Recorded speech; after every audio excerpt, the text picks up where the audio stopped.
तो आइए आज कंपैरेटिव फेडरलिज्म के बारे में डिस्कस करते हैं। इसका एक कंसेप्चुअल फ्रेमवर्क देखते हैं। हम मेजर 4 स्टार्ट कर रहे हैं। हमारा जो पूरा का पूरा मेजर 4 है उसका नाम ही कंपैरेटिव फेडरलिज्म है। तो आज हम यहाँ पे कंपैरेटिव फेडरलिज्म का एक कंसेप्चुअल फ्रेमवर्क देखने वाले हैं। जब मैं कंपैरेटिव फेडरलिज्म की बात करता हूँ, it refers to the study and analysis of federal systems across different countries to understand the similarities, differences and functioning.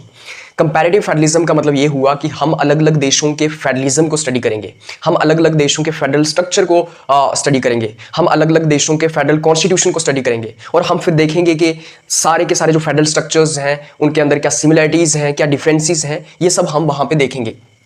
तो एक्चुअली हम जो फेडरलिज्म की कंपैरेटिव स्टडी इसलिए करते हैं ताकि हम अलग अलग जो स्ट्रक्चर्स हैं, अलग अलग फेडरलिज्म हैं, जो जैसे इंडिया ने जो फेडरल सिस्टम अडॉप्ट किया है, अमेरिका ने जो फेडरल सिस्टम अडॉप्ट किया है, कनाडा ने जो फेडरल सिस्टम अडॉप्ट किया है, तो हम इन सब फेडरल स्ट्रक्चर्स को देख के समझ पाएं कि इनके अंदर सिमिलैरिटीज क्या है, इनके अंदर जो है वो डिफरेंसेस क्या है। तो हम पूरा का पूरा ये जो कंसेप्चुअल फ्रेमवर्क है फेडरलिज्म का, कंपैरेटिव फेडरलिज्म का, ये ले सकें।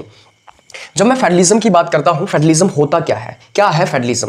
जब मैं फेडरलिज्म की बात करता हूं, so on the basis of division of power between centre and states a country could or could not be placed under the category of federation.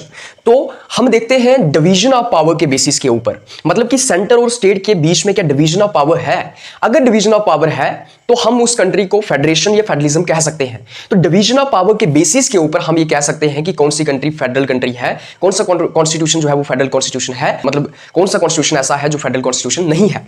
तो बेसिकली फेडरल सिस्टम के अंदर होता क्या है, फेडरल सिस्टम के अंदर हमें एक डिवीजन ऑफ पावर देखने को मिलती है और कॉन्स्टिट्यूशनली हम देखते हैं कि पावर्स का डिवीजन किया जाता है। सेंटर्स की क्या पावर्स होंगी, स्टेट्स की क्या पावर्स होंगी, ये क्लियरली डिफाइन किया जाता है। ये क्लियरली मेंशन किया जाता है कि सेंटर की अथॉरिटी क्या होगी, सेंटर की पावर्स क्या होंगी और स्टेट की पावर्स क्या होंगी। तो स्टेट की पावर्स भी कॉन्स्टिट्यूशन के अंदर क्लियरली मेंशन्ड है और सेंटर की पावर्स भी कॉन्स्टिट्यूशन के अंदर क्लियरली मेंशन्ड है। और ये जो डिवीजन है पावर्स का, इसी डिवीजन के बेसिस के ऊपर हम ये समझ सकते हैं कि कोई कॉन्स्टिट्यूशन फेडरल कॉन्स्टिट्यूशन है या नहीं है।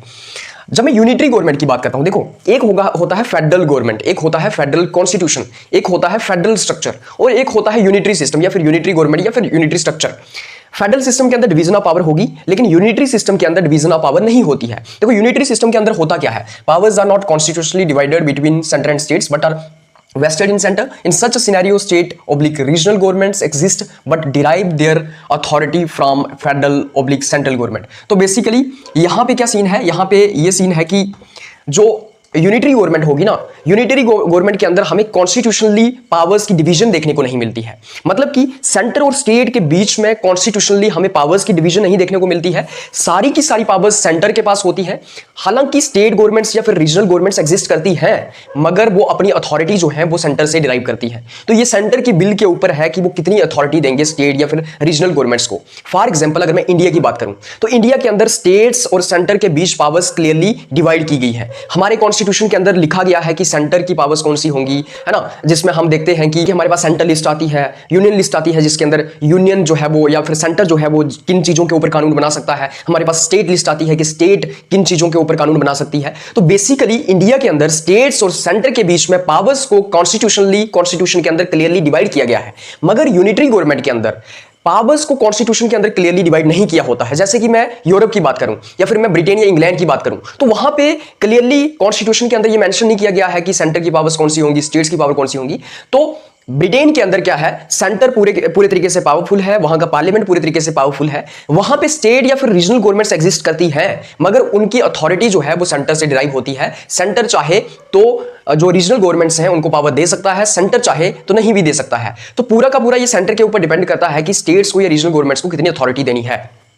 जब मैं फेडरलिज्म की बात करता हूं ना, तो कंसेप्ट ऑफ फेडरलिज्म कहां से आया? यूनाइटेड स्टेट्स ऑफ अमेरिका में जो कॉन्स्टिट्यूशन उनका बना 1787 में, वहां पे हमें देखने को मिलता है कि उन्होंने एक फेडरल कॉन्स्टिट्यूशन अडॉप्ट किया। तो अमेरिका के अंदर 1787 में जो उनका कॉन्स्टिट्यूशन बना, वहां पे उन्होंने फेडरल कॉन्स्टिट्यूशन अडॉप्ट किया, फेडरल स्ट्रक्चर को अडॉप्ट किया। वहां पे उनके कॉन्स्टिट्यूशन के अंदर क्लियरली पावर्स को डिवाइड किया गया था कि स्टेट की क्या अथॉरिटी होगी और सेंटर की क्या अथॉरिटी होगी। तो इसलिए हम जो यूनाइटेड स्टेट्स ऑफ अमेरिका का कॉन्स्टिट्यूशन है उसको मॉडल फेडरल कॉन्स्टिट्यूशन भी कहते हैं। मॉडल फेडरल कॉन्स्टिट्यूशन का मतलब ये हुआ कि अच्छे तरीके से मॉडल क्या है हमारे पास फेडरलिज्म का, है ना।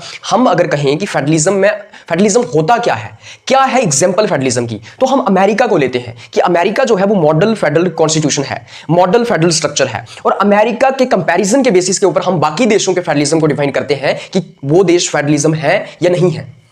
तो अमेरिका का जो कॉन्स्टिट्यूशन था वो पहली बार एक फेडरल कॉन्स्टिट्यूशन बनाया गया और उसके बाद कई अलग अलग देशों ने भी इस फेडरलिज्म को अडॉप्ट किया, जैसे हम देखते हैं कनाडा ने, इंडिया ने, उसके बाद स्विट्जरलैंड ने, ऑस्ट्रेलिया ने, इन सब देशों ने भी इस फेडरल स्ट्रक्चर को अडॉप्ट करना स्टार्ट किया। Structure of federalism varies from one country to another. जो एक देश का फेडरलिज्म का स्ट्रक्चर होगा जरूरी नहीं है कि वो दूसरे देश का भी फेडरलिज्म का स्ट्रक्चर हो, तो वो वेरी करता है। जैसे अगर मैं इंडिया की बात करूं, इंडिया के अंदर भी फेडरलिज्म है, लेकिन इंडिया के अंदर ये कहा जाता है कि जो सेंटर है वो ज्यादा स्ट्रांग है। हमारे यहाँ कॉसी फेडरलिज्म है, जैसे केसी वेयर का ये कहना है। तो हमारे यहाँ सेंटर ज्यादा पावरफुल है, सेंटर ज्यादा स्ट्रांग है। हमारा फेडरलिज्म जो है वो सेंटर की तरफ टिल्टेड है, यूनिटरी बाइज्ड है। हमारे कॉन्स्टिट्यूशन के अंदर कई सारे ऐसे फीचर्स हैं जो कि यूनिटरी फीचर्स हैं, जो सेंटर को ज्यादा पावरफुल बनाते हैं, ज्यादा स्ट्रांग बनाते हैं। जैसे कि आप देखते हैं हमारे यहाँ इमरजेंसी प्रोविजंस हैं, जिसके थ्रू सेंटर पूरे के पूरे तरीके से यूनिटरी बन जाता है या फिर पावरफुल बन जाता है। हम देखते हैं कि यहां पे कई सारे ऐसे प्रोविजंस हैं जिसमें सेंटर जो है वो स्टेट लिस्ट के ऊपर भी कानून बना सकता है, स्टेट सब्जेक्ट्स के ऊपर भी कानून बना सकता है। तो मेरे कहने का ये मतलब है कि जो इंडिया का फेडरलिज्म है, यहां पे सेंटर ज्यादा स्ट्रांग है, ज्यादा पावरफुल है। अमेरिका के केस में हमें क्या देखने को मिलता है कि सेंटर और स्टेट्स मतलब कि दोनों के बीच इक्वल डिवीजन ऑफ पावर हमें देखने को मिलती है। हम यहां पे इंडिया के अंदर देखते हैं कि जो स्टेट्स हैं उनका इक्वल रिप्रेजेंटेशन नहीं है राज्यसभा के अंदर। वहीं दूसरी ओर मैं अमेरिका की बात करूं तो वहां पे हर एक स्टेट से 2 मेंबर्स चुन के जाते हैं सीनेट के अंदर, तो इक्वल रिप्रेजेंटेशन है। तो बेसिकली मैं आपको यह समझाने की कोशिश कर रहा हूं कि एक देश का फेडरलिज्म जो है वो अलग तरह का हो सकता है, दूसरे देश का फेडरलिज्म जो है वो अलग तरह का हो सकता है। इसलिए हम अमेरिका के कॉन्स्टिट्यूशन को जो है ना मॉडल फेडरल कॉन्स्टिट्यूशन कहते हैं। इसका मतलब ये हुआ, जैसे मैंने आपको बताया कि अमेरिका का कॉन्स्टिट्यूशन ही सही तरीके से फेडरल कॉन्स्टिट्यूशन है, मॉडल है वो। अगर हम किसी भी देश के फेडरलिज्म को स्टडी करना चाहते हैं कि वो उस देश का फेडरलिज्म सच में फेडरलिज्म है या नहीं है, तो हम अमेरिका की एग्जांपल लेते हैं। हम देखते हैं कि जैसा अमेरिका का कॉन्स्टिट्यूशन है, जैसे अमेरिका के अंदर फेडरल स्ट्रक्चर है, क्या वैसे ही फेडरल स्ट्रक्चर बाकी देशों के अंदर है? अगर है तो वो भी फेडरल कॉन्स्टिट्यूशन कहे जाएंगे। तो अमेरिका को मॉडल एग्जांपल लिया जाता है। आइए अब देखते हैं कि बेसिक फीचर्स क्या है फेडरलिज्म के, मतलब कि फेडरलिज्म के वो फीचर्स क्या हैं जिससे हम ये कह सकें कि कोई कॉन्स्टिट्यूशन फेडरल कॉन्स्टिट्यूशन है। तो कुछ 5-6 फीचर्स हैं फेडरलिज्म के जो कि यूनिवर्सली एप्लीकेबल हैं। तो आइए डिस्कस करते हैं। सबसे पहले, there must be a written and rigid constitution.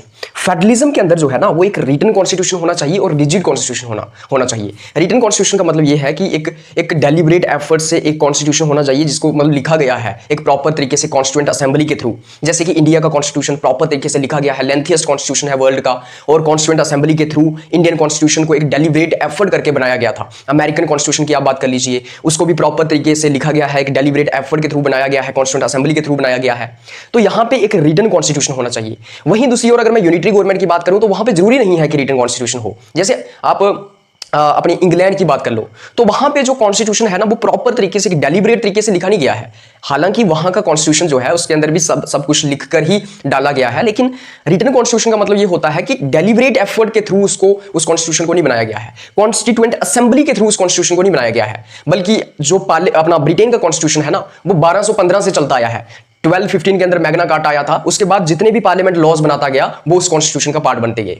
तो पार्लियामेंट जितने भी लॉज बनाता है वो कॉन्स्टिट्यूशन का पार्ट बन जाते हैं वहां पे। तो वहां पे वैसा कॉन्स्टिट्यूशन है, लेकिन यहां का कॉन्स्टिट्यूशन, अमेरिका का कॉन्स्टिट्यूशन प्रॉपर तरीके से लिखा गया है, रिटन कॉन्स्टिट्यूशन है, कॉन्स्टिट्यूएंट असेंबली ने लिखा है, डेलिब्रेट एफर्ट है ना, एक प्रॉपर तरीके से लिखा गया कॉन्स्टिट्यूशन है। तो रिटन कॉन्स्टिट्यूशन होना चाहिए जहां पे पावर्स क्लियरली डिवाइड हो, और साथ ही साथ रिजिड कॉन्स्टिट्यूशन होना चाहिए। रिजिड कॉन्स्टिट्यूशन का मतलब यह है कि उतनी आसानी से उस कॉन्स्टिट्यूशन को अमेंड ना किया जा सके, उतनी आसानी से उस कॉन्स्टिट्यूशन के अंदर जो है वो बदलाव ना लाया जाए। तो अगर आप अमेरिका के कॉन्स्टिट्यूशन की बात करो तो उसको अमेंड करना काफी मुश्किल है। आज तक वहां पे 25 या 26 अमेंडमेंट सारी लाई गई है। इंडिया का कॉन्स्टिट्यूशन भी अमेंड करना बड़ा रिजिड है, इंडिया का कॉन्स्टिट्यूशन भी रिजिड है। जैसे अगर फेडरल स्ट्रक्चर को आपको अमेंड करना हो तो वो बड़ा मुश्किल है, टफ प्रोसीजर है। आपको कई सारी चीजें अगर अमेंड करनी है इंडिया के कॉन्स्टिट्यूशन के अंदर, आपको 2/3 मेजॉरिटी चाहिए। तो इंडिया का कॉन्स्टिट्यूशन भी रिजिड है, फ्लेक्सिबल भी है, लेकिन कई सारे ऐसे प्रोविजंस हैं इंडिया के कॉन्स्टिट्यूशन के जो रिजिड हैं। जैसे बेसिक स्ट्रक्चर जो है हमारे कॉन्स्टिट्यूशन का, उसको आप जो है वो उसको जो है अमेंड नहीं कर सकते हो। तो बेसिकली कहने का मतलब यही है कि एक फेडरलिज्म के अंदर कॉन्स्टिट्यूशन जो है वो रिटन कॉन्स्टिट्यूशन होना चाहिए और रिजिड कॉन्स्टिट्यूशन होना चाहिए जिसको इतनी आसानी से बदला ना जा सके। उसके बाद सेकंड इसके अंदर आता है डिवीजन ऑफ पावर। अब क्लियर तरीके से पावर्स की डिवीजन होनी चाहिए, मतलब कि वो पावर्स क्लियरली कॉन्स्टिट्यूशन के अंदर डिवाइड होनी चाहिए। स्टेट और सेंटर के बीच पावर्स का क्लियरली डिवीजन होना चाहिए, राइट। ये फेडरलिज्म का एक फीचर है। उसके बाद थर्ड इसके अंदर आता है 2 या 3 टायर गवर्नमेंट, या फिर हम कह सकते हैं कि डुअल पॉलिटी वाला कंसेप्ट एक होता है। तो इसका मतलब ये हुआ कि 2 लेवल पे या 3 लेवल पे गवर्नमेंट्स होनी चाहिए और उनकी पावर्स क्लियरली डिवाइड होनी चाहिए। जैसे इंडिया की मैं बात करूं तो यहाँ पे 3 टायर गवर्नमेंट का सिस्टम है। सबसे ऊपर सेंट्रल गवर्नमेंट है, सेंटर में सेंट्रल गवर्नमेंट है, स्टेट में स्टेट गवर्नमेंट्स हैं और लोकल लेवल पे पंचायती राज इंस्टीट्यूशंस हैं, म्युनिसिपैलिटीज हैं। तो हमारे यहाँ 3 सेट ऑफ गवर्नमेंट है ना। सेंटर पे सेंट्रल गवर्नमेंट, स्टेट पे स्टेट गवर्नमेंट और लोकल लेवल पे अपनी पंचायती राज पंचायत आ गई, म्युनिसिपैलिटीज आ गई। तो यहाँ पे 2 लेवल पे या 3 लेवल पे गवर्नमेंट्स होनी चाहिए, या फिर मैं डुअल पॉलिटीज को कह सकता हूं, मतलब 2 सेट ऑफ गवर्नमेंट होना चाहिए, सेंट्रल लेवल पे और स्टेट लेवल पे। ये फेडरलिज्म का एक फीचर है। उसके बाद बाई कैमरल लेजिस्लेचर होना चाहिए। बाई कैमरल लेजिस्लेचर का मतलब ये है कि आपका जो पार्लियामेंट है वहां पे 2 हाउसेस होंगे, एक अपर हाउस एक लोअर हाउस। जैसे इंडिया में है लोकसभा और राज्यसभा। लोकसभा के अंदर जो है वो एमपीज चुन के जाते हैं और राज्यसभा के अंदर स्टेट्स का रिप्रेजेंटेशन होता है ना। अलग अलग स्टेट्स में से रिप्रेजेंटेटिव्स आते हैं। तो फेडरलिज्म के अंदर बाई कैमरल लेजिस्लेचर होना चाहिए जहां पे दो हाउसेस हों। जैसे आप अमेरिका की बात करेंगे वहां पे भी 2 हाउसेस हैं, जैसे सीनेट है, उसी के साथ साथ उनके भी 2 हाउसेस हैं, अपर हाउस सीनेट है, लोअर हाउस है वहां पे भी। तो यहां पे बाई कैमरल लेजिस्लेचर होना चाहिए। हालांकि कुछ स्टेट्स के अंदर भी बाई कैमरल लेजिस्लेचर होता है, जैसे इंडिया की 5 स्टेट्स के अंदर बाई कैमरल लेजिस्लेचर है, 2 हाउसेस हैं। उसके बाद 5th इसके अंदर आता है इम्पार्शियल एंड इंडिपेंडेंट जुडिशरी। यहां पे फेडरलिज्म के अंदर इंपार्शियल जुडिशरी होनी चाहिए और इंडिपेंडेंट जुडिशरी होनी चाहिए। इंडिपेंडेंट जुडिशरी और इंपार्शियल जुडिशरी हमें क्यों चाहिए? ताकि अगर सेंटर और स्टेट के बीच कोई डिस्प्यूट चल रहा है तो उसको जो है वो इंडिपेंडेंट जुडिशरी जो है वो सॉल्व कर सके। कहने का मतलब यह है कि अगर पावर्स को लेके सेंटर और स्टेट के बीच में कोई कॉन्फ्लिक्ट चल जाता है, अगर कोई कॉन्फ्लिक्ट चल रहा है, कोई डिस्प्यूट चल रहा है, तो यहां पे एक इंडिपेंडेंट जुडिशरी होगी जो इस डिस्प्यूट को सॉल्व करेगी। जो सेंटर और स्टेट के बीच अगर कोई डिस्प्यूट चल रहा है उसके ऊपर फाइनल डिसीजन देगी अपना। तो इंडिपेंडेंट जुडिशरी होनी चाहिए और इंपार्शियल जुडिशरी होनी चाहिए। अगर हम यूनिटरी गवर्नमेंट की बात करें, अगर मैं ब्रिटेन की बात करूं तो वहां पर जरूरी नहीं है कि इंडिपेंडेंट और इंपार्शियल जुडिशरी हो। उसके बाद लास्ट इसके अंदर आता है सुप्रीमेसी ऑफ कॉन्स्टिट्यूशन। कॉन्स्टिट्यूशन की सुप्रीमेसी होनी चाहिए भाई साहब। कॉन्स्टिट्यूशन ही सुप्रीम है, राइट। स्टेट गवर्नमेंट्स के लिए, सेंट्रल गवर्नमेंट्स के लिए सुप्रीम कौन है? कॉन्स्टिट्यूशन है। तो कॉन्स्टिट्यूशन की सुप्रीमेसी है। कॉन्स्टिट्यूशन के अंदर दोनों की पावर्स को क्लियरली डिवाइड किया गया है। अब अगर मैं ब्रिटेन की बात करूं तो वहां पे कॉन्स्टिट्यूशनल सुप्रीमेसी नहीं है, वहां पे पार्लियामेंट्री सुप्रीमेसी है। लेकिन अमेरिका के अंदर कॉन्स्टिट्यूशन की सुप्रीमेसी है कि कॉन्स्टिट्यूशन सबसे सुप्रीम है और कॉन्स्टिट्यूशन ही ये डिसाइड करेगा कि सेंटर की पावर्स क्या है, स्टेट की पावर्स क्या है। कॉन्स्टिट्यूशन की मदद से ये जो जुडिशरी है ये दोनों के बीच का डिस्प्यूट सॉल्व करेगी और फाइनल डिसीजन देगी दोनों के बीच अगर कोई डिस्प्यूट चल रहा है तो ये फीचर्स हैं किसके? फेडरलिज्म के। अब अगर मैं इन फीचर्स की बात करूं ना तो इंडिया क्या फिट बैठता है फेडरलिज्म के अंदर? तो इंडिया के अंदर रिटन या रिजिड कॉन्स्टिट्यूशन है भाई साहब। डिवीजन ऑफ पावर है बिल्कुल है। सेंटर और स्टेट के बीच में पावर्स को क्लियरली डिवाइड किया गया है। क्या 2 या 3 टायर गवर्नमेंट है? तो बिल्कुल है। हमारे पास सेंट्रल गवर्नमेंट है, स्टेट गवर्नमेंट है, हमारे पास लोकल लेवल पे गवर्नमेंट्स है। क्या बाइकैमरल लेजिस्लेचर है? बिल्कुल। इंडिया के अंदर भी 2 हाउसेस हैं। क्या इंपार्शियल एंड इंडिपेंडेंट जुडिशरी है? बिल्कुल है। हमारा जो सुप्रीम कोर्ट है वो इंपार्शियल है, इंडिपेंडेंट है। हमारी जुडिशरी इंपार्शियल इंडिपेंडेंट है। क्या इंडिया में सुप्रीमेसी ऑफ कॉन्स्टिट्यूशन है? हाँ, कह सकते हैं हम कि इंडिया में कॉन्स्टिट्यूशन की भी सुप्रीमेसी है और पार्लियामेंट की भी सुप्रीमेसी है। तो यहां पे दोनों का सिंथेसिस है। तो हम ये कह सकते हैं कि इंडिया भी फेडरलिज्म है अगर हम इन पैरामीटर्स, इन फीचर्स की बात करें। लेकिन इंडिया के कॉन्स्टिट्यूशन के अंदर कई सारे ऐसे फीचर्स हैं, कई सारे ऐसे यूनिटरी फीचर्स हैं जो सेंटर को ऑल पावरफुल बना देते हैं या फिर स्ट्रॉन्ग बना देते हैं। उन फीचर्स मतलब जैसे हमारे पास यहाँ पे वही है, इमरजेंसी प्रोविजंस हैं हमारे पास ओवरराइडिंग पावर्स हैं सेंटर की, कई सारे फीचर्स हैं, गवर्नर्स हैं जिनको अपॉइंट किया जाता है अलग अलग स्टेट्स के अंदर। तो हमारे इंडिया के अंदर कॉन्स्टिट्यूशन के अंदर यूनिटरी फीचर्स भी कई सारे हैं। इसलिए इस कॉन्स्टिट्यूशन को फेडरल कॉन्स्टिट्यूशन तो कहा जाता है, लेकिन क्वासी फेडरल कहा जाता है कि ये सेंटर की तरफ ज्यादा टिल्टेड है या फिर सेंटर जो है वो ज्यादा स्ट्रॉन्ग है। तो इस तरीके से हम यहाँ पे कंपैरेटिव फेडरलिज्म का कंसेप्चुअल फ्रेमवर्क लेते हैं। कंपैरेटिव फेडरलिज्म का मतलब यही होता है कि हम अलग अलग देशों के फेडरलिज्म को, फेडरल स्ट्रक्चर को कंपैरेटिव तरीके से स्टडी करें, एक दूसरे की तुलना करके स्टडी करें। हम ये देखें कि अमेरिका का फेडरलिज्म, इंडिया का फेडरलिज्म, कनाडा का फेडरलिज्म, स्विट्जरलैंड का फेडरलिज्म, ऑस्ट्रेलिया का फेडरलिज्म, इनके अंदर सिमिलरिटीज क्या है, इनके अंदर डिफरेंसेस क्या है, हम समझ सकें। बेसिकली अलग अलग फेडरल स्ट्रक्चर्स को डिस्कस करके, अलग अलग फेडरल स्ट्रक्चर्स को डिस्कस करके कंपैरेटिव फेडरलिज्म के थ्रू हम ये समझ पाते हैं कि कोऑपरेटिव फेडरलिज्म कौन सा है। उसके बाद हम ये समझ पाते हैं कि क्वासी फेडरलिज्म कौन सा फेडरलिज्म है। हम क्वासी फेडरलिज्म का कंसेप्ट देखते हैं। हम उसी के साथ साथ देखते हैं कि बार्गेनिंग फेडरलिज्म कौन सा है, राइट। तो ये अलग अलग तरह की टाइप्स हम समझ सकते हैं। हम अमेरिकन फेडरलिज्म को, हम यूएस फेडरलिज्म को क्या करते हैं? मॉडल फेडरल कॉन्स्टिट्यूशन की तरह से लेते हैं, मॉडल फेडरल कॉन्स्टिट्यूशन मानते हैं यूएस फेडरलिज्म को।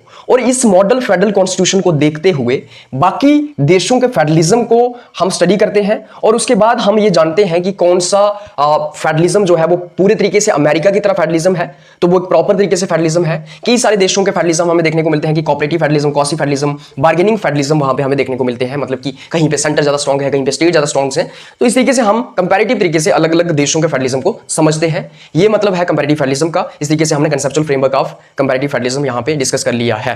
Thank you so much, bye bye, take care.